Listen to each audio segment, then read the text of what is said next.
자, 4번 위법성 조각사유에 관한 설명 중 맞는 거, 적절한 거 고르라 그랬거든요. 답부터 말씀드리면 답은 1번인데, 자, 이게 보시면 꼬랑지에 보니까 정당방위의 요건 중 침해의 현재성이 인정된다 그랬어요. 자, 그 얘기를 보니까 1년에 연속되는 행위로 인해 침해 상황이 중단되지 아니하거나 일시 중단되더라도 추가 침해가 곧바로 발생할 객관적인 사유가 있는 경우, 그러니까 쉽게 얘기하면은 그 침해가 끊어지지 않고 계속해서 이어진다는 얘기예요. 그래서 이런 경우에는 어떻게 되냐? 그중 일부 행위가 기수에 이르더라도 어쩐다? 정당방위의 요건 중 침해의 현재성을 인정했다. 그래서 여러분들이 이 위법성 조각사유를 공부를 많이 해가셔야 되는데, 위법성 조각사유 3종 세트가 뭐예요? 모르겠어요? 3종 세트 제가 맨날 강조했었잖아요. 정당방위, 긴급피난, 자구행위. 이 3종 세트 공부 꼭 하고 가시라 그랬었잖아요. 그죠? 자, 여기에 대해서 일단 답 체크 한번 해보시고, 그 준비한 화면이 있는데 저랑 같이 한번 봅시다. 자, 여기를 제가 이렇게 준비해 왔어요.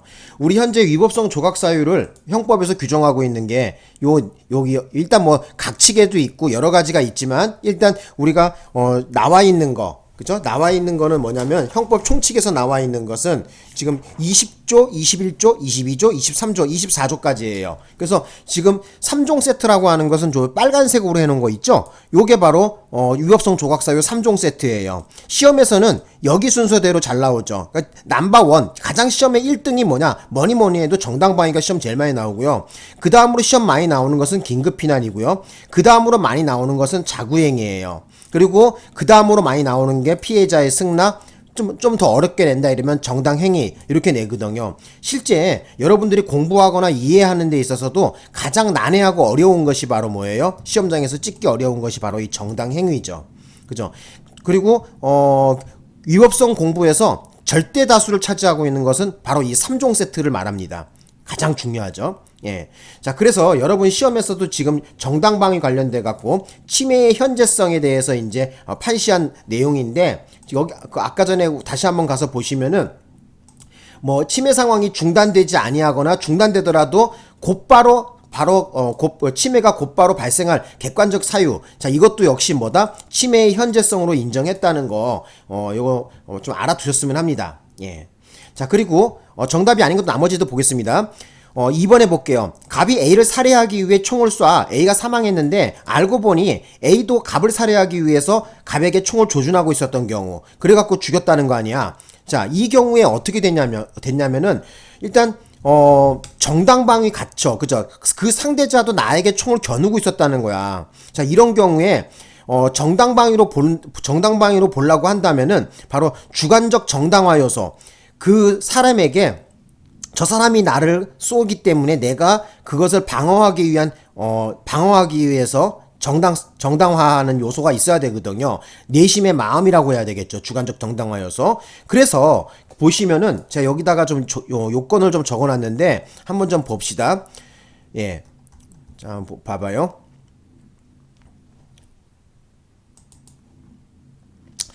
바로 3종 세트, 주관적 3종 세트, 정당방위, 긴급피난, 자구행위, 바로 3개의 3종 세트. 아까 전에 말씀드렸던 것처럼 요 빨간색으로 되어 있는 거 있잖아요. 여기 이제 빨간색으로 이렇게 해놓은 거, 요거의 3개의 공통적인 요건, 바로 3종 세트의 공통 요건이 뭐냐면은 바로 주상긴이거든요. 자, 따라해보세요. 자, 주상긴 뭐라고요? 주상긴, 그쵸? 주상긴 3종 세트의 공통입니다. 그래서 정당방위가 됐던 긴급피난이 됐던 자구행위가 되었던 요 3가지는 반드시 필요합니다.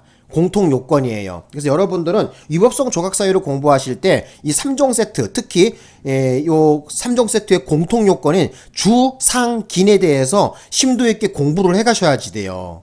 되셨나요? 예. 그래서 주관적 정당화 요소가 없다면은 바로 막 정당방위가 인정되지 않겠죠. 그죠? 그런데 아까 문제에서 보니까 뭐 어쩐다는 거야? 여기 보시면은 주관적 정당화 요소가 필요하다는 견해에 따르면 그랬잖아. 필요하다고 왔으니까 어떻게 돼요? 주관적 정당화 요소가 없다면은 죄가 된다는 얘기겠죠. 그죠? 위법성이 조각되는 것이 아니라 위법성이 조각이 안 되겠죠. 그죠? 예. 그래서 요런 경우도 있고, 요거는 우연방위, 이제 우연방위에 해당되는 거죠. 그래서 2번 옆에다가 좀 적어놔. 자, 요런 경우를 어떻게 돼요? 우연방위. 우연하게 방위했는데, 그것이, 정당방위에 해당하는지 마는지의 여부를 따져보는 거. 그죠? 그래서 그때 가장 결정적 요소가 뭐다? 주관적 정당화 요소. 그죠? 주관적 정당화 요소가 없다면은 정당방위로 인정하기 어렵다는 거야.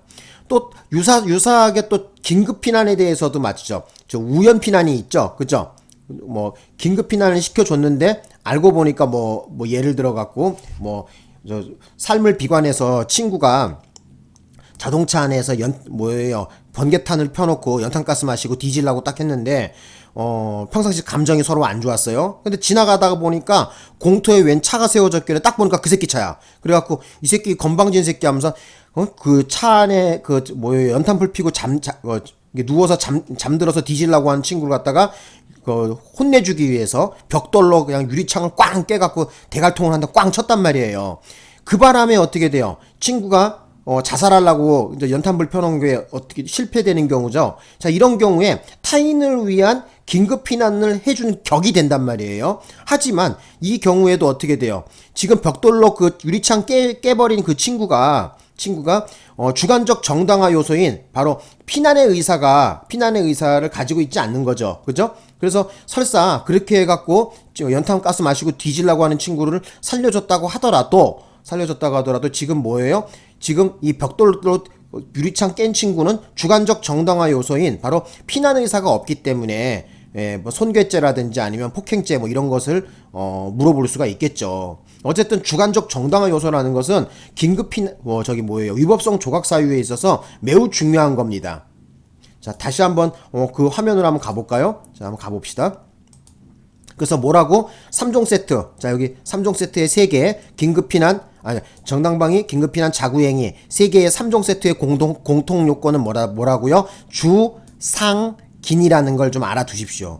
그냥 보통 애들 공부하라고 하면은 멍청하게 정당방위, 긴급피난, 자구행위 이걸 좀 제대로 안 하는 것 같아. 너무 형법 공부할 때 처음 앞대가리에 나와서 그런지 너무 무시를 많이 해. 내가 좀 그렇게 강조했는데도 이거 공부 안 하고 간 사람들 많더라고. 자, 어쨌든 3종 세트 공통 요건 좀 알아두시고 또 하나 이거 추가적으로 좀 말씀드리고 싶은 것은 뭐냐면은 우리가 위법성 조각 사유를 따져볼 때 그 적용하는 순서가 있거든요. 그래서 가장 요건이 빡센 게 뭐냐면 정당방위예요. 그 정당방위를 적용해보고 그 정당방위 적용이 안 된다면 긴급피난으로 약간 느슨한 긴급피난으로 가보고 긴급피난에서도 해당 사항이 없다면 자구행위로 가보고 그래도 해당 사항이 없다면 뭐예요? 바로 정당행위, 형법 제20조 기타 사회상규에 반하지 아니하는 거, 그죠? 바로 요거로 가야 되겠죠, 그죠? 그래서 형법 제20조 정당행위에는 법령에 의한 행위 또는 업무로 인한 행위, 기타 사회상규에 위배되지 아니하는 행위는 벌하지 아니한다 했단 말이에요. 그래서 마지막으로 적용할 수 있는 것이 바로 이 정당행위, 형법 제20조죠, 그죠? 순서는 근데 좀 약간 틀려, 그죠? 시험에 나오는 것은 여기 빨간색이 1등이고요, 그죠? 그 다음에 요게 2등이고 그 다음에 요게 3등이거든요. 근데 그 적용하는 순서가 정당방위를 가장 적용 먼저 해보고요. 맨 마지막 꼬랑지로 적용하는 거, 맨 마지막에 따져볼 때는 뭐예요? 정당행위로 가보시라는 거예요. 그래서 제가 그거에 대한 얘기를 갖다가 그 요건 빡센 순서를 갖다가 여기다 적어 놓은 거거든요. 제일 빡센 것은 정당방위, 그 다음에 긴급피난, 자구행위, 맨 마지막에 정당행위. 그래서 기타 사회상규에 위배되지 아니한 행위로 해서 벌하지 아니한다 해서 정당행위로 뽑는 거예요. 그래서 판사들도 실제 말씀하시는 거 들어보면은 적용 순서가 이렇게 한다고 하더라고요. 제가 물어봤어요. 아시는 판사분한테 물어봤더니 정당방위, 긴급피난, 자구행위, 정당행위. 그래서 맨 마지막에 정당행위, 기타 사회상규에 위배되지 아니하는 행위인지 아닌지의 여부를 따져본다고 하더라고요. 자, 되셨고 이제 또 가봅시다. 가보면은 이제 여기 보시면 이제 3번 가볼까요? 이제 3번. 자, 3번에 가봅시다. 위난을 피하지 못할 책임이 있는 자. 위난을 피하지 못할 책임 있는 자 하면 대표적인 샘플 케이스 사람이 누구지? 소방관이죠? 모르시는 분 적어봐. 거기 소방관. 자, 소방관 적어봐. 소방관인데, 자, 봅시다. 긴급피난이 허용되지 않기에 이들이 감수해야 할 범위를 넘는, 중요한 거는 뭐냐? 감수하여야 할 범위를 넘어서 버려요. 이런 위난인 경우에도 어떻게 돼? 긴급피난이 허용되지 않는다? 뭔 헛소리 하고 있니? 이런 경우에는 피해 긴급피난이 되죠. 예를 들어서 소방관이 불 끌어갔는데 막 존나 막 엄청나게 불길이 솟는 거야. 그리고 아무리 소방관이 지금 화재를 진압한다 하더라도 도저히 불가한 경우 있죠? 그죠? 아니 사람이 타 죽는 경우잖아. 이런 경우 소방관도 목숨이 위태로우면 안 되는 거지. 그래서 이런 경우에는 감수할 범위를 어쩐다 넘는 위난이 처할 때에는 어쩐다 비록 소방관이라고 할지라도 긴급피난이 허용되죠. 그죠? 그래서 요것도 3번도 틀린 내용이다. 예. 되셨나요? 그래서 맞는 거는 동그라미 1번, 2번도 틀렸고 3번도 틀렸고 이제 마지막 4번만 보면 되나? 이제 4번은 이 피해자의 승낙에 관련된 건데 얘기 좀 들어봅시다. 자, 무고죄. 자, 무고죄는 지금 현재 여러분 어디서 규정하고 있죠? 무슨 법익에서 규정하고 있니 이거? 국가적 법익이죠? 모르시는 분은 적어봐 거기. 국가적 법익. 자, 우리 피해자의 승낙에 있어서 있잖아요. 그죠? 피해자의, 여기 보면 승낙이라고 나와 있죠? 피해자의 승낙에 있어서 그 승낙이라는 것은 법익을 처분할 수 있는 자의 승낙이잖아. 그리고 거기서 법익이라는 것은 뭐예요? 개인적 법익의 하나는 거죠. 원칙적으로. 그죠? 그래서 여기 보시면 뭐라 나왔냐면 국가의 사법권, 형사사법권에 적정한 행사뿐만 아니라 개인이 부당하게 처벌받지 아니할 이익을 부수적으로 보호하는 죄이기에 피무고자의 승낙이 있는 경우, 그러니까 쉽게 얘기하면 피해자의 승낙이죠. 있는 경우 위법성이 조각된다? 조각되지가 않죠. 왜 그렇습니까? 바로 무고죄는 국가적 법익이기 때문에 개인적 법익이 아니죠. 바로 개인이 처분할 수가 없단 말이야. 그죠? 그래서 여러분이 피해자의 승낙에 대한 요건을 공부했냐 안 했냐가 또 관건이죠. 이거 공부 안 한 사람은 뭐 또 이거 틀렸겠죠. 가서 봅시다. 자, 여기 보시면 피해자의 승낙에 대해서 요건을 적어놨는데 여기 시험에 더럽게 잘 나오죠. 이거 그죠? 이거 아셔야 되는 일입니다. 저는 어떻게 암기했냐면은 자, 법사 첫 글자 따서 법사주 업 이렇게 해놨어요. 법사주업. 자, 피해자의 승낙은 뭐라고요? 법사주업. 뭐라고요? 법사주업. 그죠? 법사주업. 자, 법은 뭐냐? 법익을 처분할 수 있는 자. 그죠? 법익을 처분할 수 있는 자의 승낙이 됩니다. 여기서 말하는 법익이라는 것은 원칙적으로 뭐에 한한다? 개인적 법익이라는 것을 알아두십시오. 자, 뭐라고? 개인적 법익. 그죠? 머릿속에 좀 넣어주시고 사회상대에 반하지 않아야지 됩니다. 네? 그리고 뭐 예를 들어 갖고 이런 게 있죠. 뭐 친구 보고 이러는 거야. 보험금을 타먹기 위해서 야 친구야 내가 저 보험금 좀 타먹으려고 왔더니 내 팔 좀 부러뜨려줘라 해갖고 팔을 부러뜨려줬어요. 대신 자 이런 경우에 이거 지금 보험금 타먹기 위해서 일부러 팔 부러뜨리면 어떻게 되는 거예요? 사회상규에 반하고 또 이것도 뭐예요? 범죄가 되는 거죠? 보험 사기가 되는 거죠? 그래서 사회상규에 반하지 않아야 됩니다.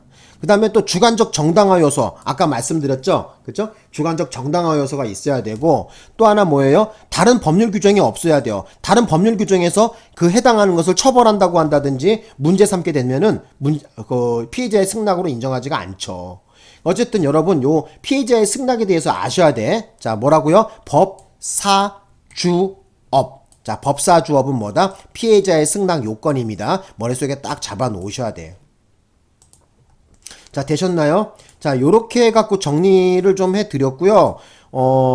그래서 정답 요거 몇 번이다 아까 전에 얘기했던 거 정당방위의 침해의 현재성 바로 인정했는 거 바로 여기 나와있던 것처럼 침해가 곧바로 발생할 객관적 사유가 있다면은 뭐예요? 정당방위의 요건 중 침해의 현재성이 인정된다는 거 꼭 좀 알아두셨으면 합니다. 그래서 가장 적절한 거 맞는 거 고르는 건 답은 1번이야. 여러분 설명드리고 싶은 건 뭐냐면은 공부하실 때 너무 얄팍하게 공부하지 말란 말이에요. 좀 법조문도 좀 찾아보고 관련 내용도 좀 찾아보고 그래서 나는 나 같은 경우에는 객관식 문제를 많이 풀어보면서 이렇게 공부를 많이 했어요. 그래서 객관식 시험에는 객관식 문제를 많이 풀어보는 게 장땡이에요. 다른 거 필요 없어. 그리고 많이 생각해보고 많이 요건 같은 거는 머릿속에 딱 접어놔야 돼. 머릿속에 이렇게 뭐라 그러죠? 넣어놔야지 금방 푼단 말이야.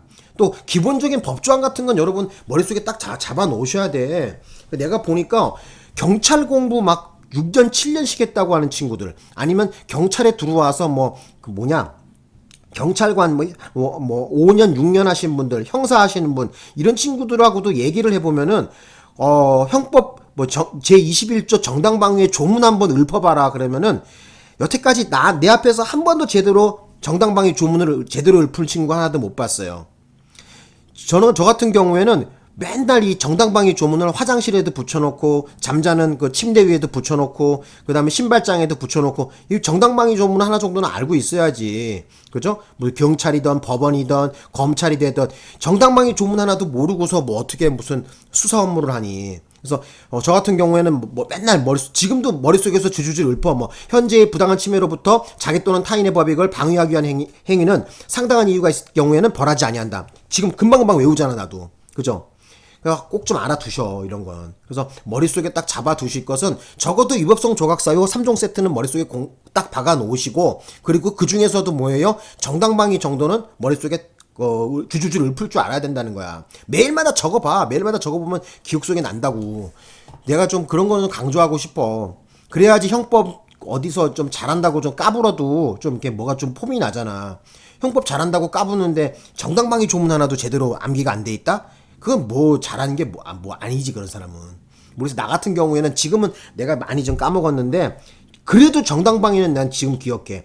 이 정당방위 제 21조 같은 경우에 그 뭐냐, 옛날 법조문에는 자기 또는 타인의 법익을 이렇게 출발했거든. 근데 이제 2020년 법 개정에 의해 갖고 약간 좀 조문이 형태가 좀 변형이 됐긴 됐어요. 그래서 나는 어떻게 했냐면은 현자방상 딱 이렇게 공부했거든. 그래서 현 하면은 현재의 부당한 침해로부터, 자는 뭐예요? 자기 또는 타인의 법익을 방위하기 위한 행위는 자, 상당한 이유가 있는 경우에 벌하지 아니한다. 그래서 현자방상 이렇게 공부했거든. 현자방상.